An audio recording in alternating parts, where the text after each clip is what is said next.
Hello and welcome to renaissance 2.0।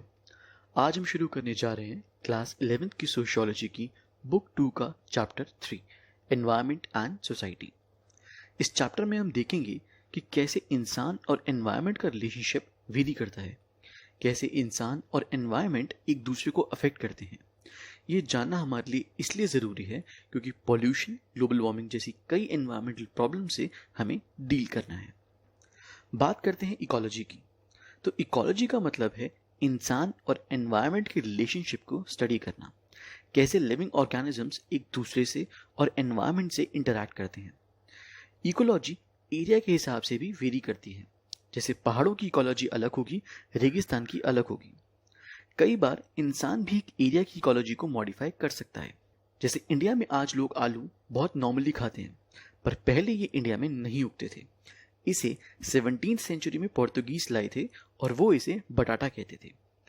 ऐसे ही जब इंसान नदी के पास के पेड़ काटते हैं तो उस एरिया में बाढ़ और लैंडस्लाइड के चांसेस बढ़ जाते हैं। तो एनवायरनमेंट में ये सारे चेंजेस ह्यूमन इंटरवेंशन की वजह से ही हो रहे हैं। अब आते हैं सोशल एनवायरनमेंट पे।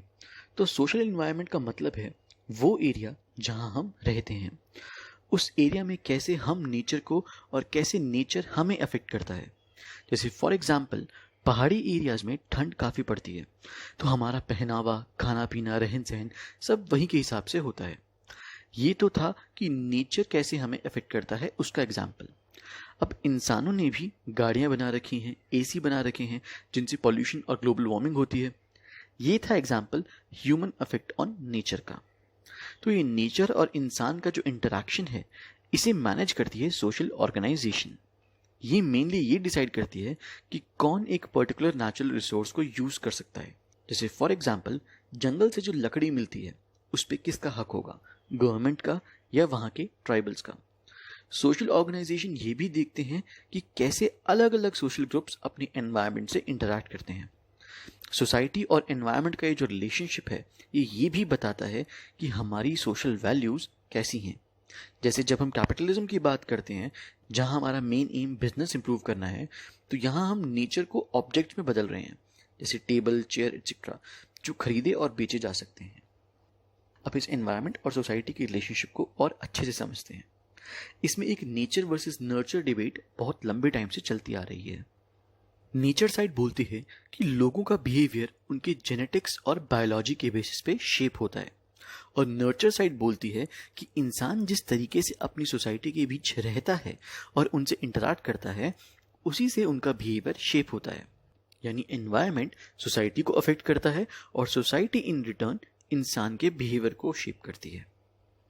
अब ये जो रिस्क सोसाइटीज का कॉन्सेप्ट है, इसमें एंथनी गिडन्स कहते हैं कि हम जिस सोसाइटी में रहते हैं वो किसी ना किसी रिस्क से यानी खतरे से घिरी हुई है, क्योंकि जो टेक्नोलॉजी हम यूज़ करते हैं हम उसे पूरी तरह समझ नहीं पाए, और अगर इसमें कोई गलती होती है तो नतीजा कोई ना कोई मैन मेड डिजास्टर होता है। जैसे for example Bhopal gas tragedy India के अंदर, या मैड काउ डिजीज यूरोप में, या शर्नोबिल न्यूक्लियर डिजास्टर। अब देखते हैं कुछ मेजर एनवायरमेंटल प्रॉब्लम्स। पहला है रिसोर्स डिप्लीशन। रिसोर्स डिप्लीशन का मतलब है नॉन रिन्यूएबल नेचुरल रिसोर्सेज का खत्म होना। तो नॉन रिन्यूएबल नेचुरल रिसोर्सेज वो होते हैं जो कई लाखों सालों में बनते हैं, जो एक बार खत्म तो खत्म, जैसे कोल, पेट्रोलियम। और जिस स्पीड से हम इन नॉन रिन्यूएबल रिसोर्सेज को यूज कर रहे हैं वो हमारे सामने सबसे बड़ी प्रॉब्लम है। रिसोर्सेज में सिर्फ कोल, पेट्रोलियम ही नहीं आते, बल्कि लैंड, वाटर, ये सब भी आते हैं, और हमारी बढ़ती पॉपुलेशन की डिमांड की वजह से ये सारे रिसोर्सेज खत्म होने की कगार पे हैं।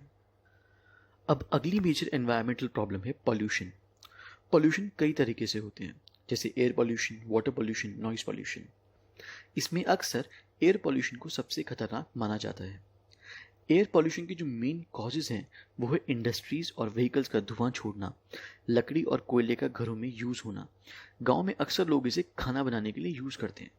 अगला है वाटर पॉल्यूशन, जिसके मेन रीजंस हैं घरों का, फैक्ट्रीज का और खेतों के गंदे पानी का साफ पानी से मिलना। नेक्स्ट है नॉइस पॉल्यूशन, जो मेनली शहरों में ही होता है, क्योंकि नॉइस पॉल्यूशन के सोर्सेज में heavy traffic, industrial work, loud speakers होते हैं, और ये मेनली शहरों में ही पाए जाते हैं। अब देखते हैं कि पॉल्यूशन से हमें क्या खतरा है। तो जैसा कि हम जानते ही हैं कि एयर पॉल्यूशन से सांस की बीमारी हो सकती है और अगर ये ज़्यादा बढ़ जाए तो जान को भी खतरा हो सकता है। जो लेडीज गांव में चूल्हा यूज़ करती हैं खाना बनाने के लिए, उन्हें अक्सर आगे जाके सांस लेने में प्रॉब्लम होती है। WHO ने बताया था कि ईयर 1998 में टोटल 6 लाख लोग इंडोर पॉल्यूशन की वजह से मरे थे, जिसमें से 5 लाख गांव में थे। गंदा पानी पीने से भी कई बीमारियां होती हैं, जैसे कॉलरा, टाइफाइड, डायरिया और फाइनली नॉइज पॉल्यूशन से हमारे कान खराब हो सकते हैं। अब ग्लोबल वार्मिंग का जो टॉपिक है वो हमें अक्सर सुनने को मिलता है, पर पहले ये समझना ज़रूरी है कि ग्लोबल वार्मिंग होता क्या है। तो सूरज से जो एनर्जी हमारे पास आती है, यानी अर्थ के पास आती है, वो 100% रिफ्लेक्ट होकर स्पेस में वापस चली जाती है। इसी से अर्थ अपना टेम्परेचर मेंटेन रखता है, ना ज़्यादा गर्म ना ज़्यादा ठंडा। पर जो हार्मफुल गैसेस हैं जैसे कार्बन डाइऑक्साइड, क्लोरोफ्लोरोकार्बन्स, मीथेन, जो हमारी गाड़ियों से, फैक्ट्री से, एसी से निकलती है, वो हमारे एटमॉस्फेयर में एक लेयर बना लेती हैं। अब ये लेयर उस एनर्जी को पूरा बाहर नहीं जाने देती जो अर्थ रिफ्लेक्ट करती है। अब क्योंकि एनर्जी बाहर नहीं जा पा रही और अंदर ही ट्रैप हो जाती है, इससे अर्थ के एटमॉस्फेयर का टेम्परेचर बढ़ता है और इसे ही ग्लोबल वार्मिंग कहते हैं।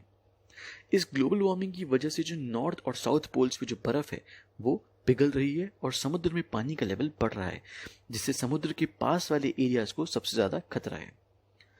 अब देखते हैं कि जेनेटिक मॉडिफिकेशन होती क्या है। तो हर ऑर्गेनिज्म का एक जीन स्ट्रक्चर होता है। जीन्स एक तरीके से स्टोरेज एरिया की तरह काम करते हैं।